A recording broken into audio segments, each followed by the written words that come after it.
这样做的鸡蛋饼想不想吃？早起一会儿就能做好，柔软筋道，一起来看看吧。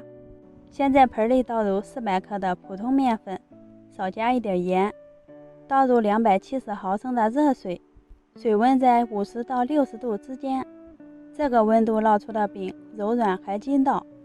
搅成面絮状以后，淋上10毫升的食用油，下手揉成面团，加了油再去揉面就不粘手了。一次揉不光滑，先醒上10分钟，很轻松就能揉到光滑细腻了。拿出来直接搓成长条，切成12个小面剂，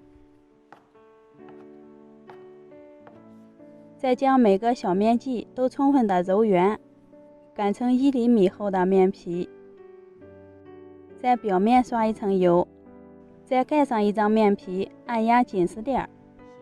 全部做好之后，盖上保鲜膜松弛20分钟。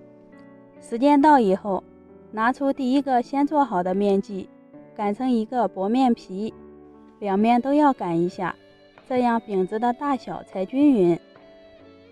平底锅提前预热，锅里不用刷油，直接放入生胚上锅烙。表面鼓泡以后，给生胚换个面，这会儿饼子就会鼓起大泡了。因为饼子很薄，约烙上1分钟就可以出锅了。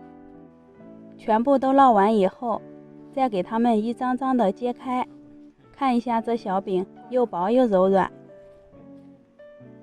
接着在碗里打入4个鸡蛋，放一把葱花，加入盐，充分的给蛋液搅拌均匀。挖一勺蛋液倒入锅里，微微定型以后，盖上一张烙好的薄饼，用手压一压，约烙上30秒，鸡蛋液呈金黄色就可以出锅了。把烙好的鸡蛋饼给卷起来，从中间切一刀，看看想不想吃。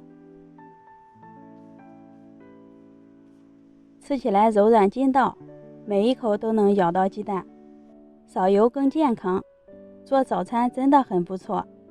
喜欢的朋友关注一下，帮忙转发收藏。我是娟子，谢谢您的观看，我们下期见。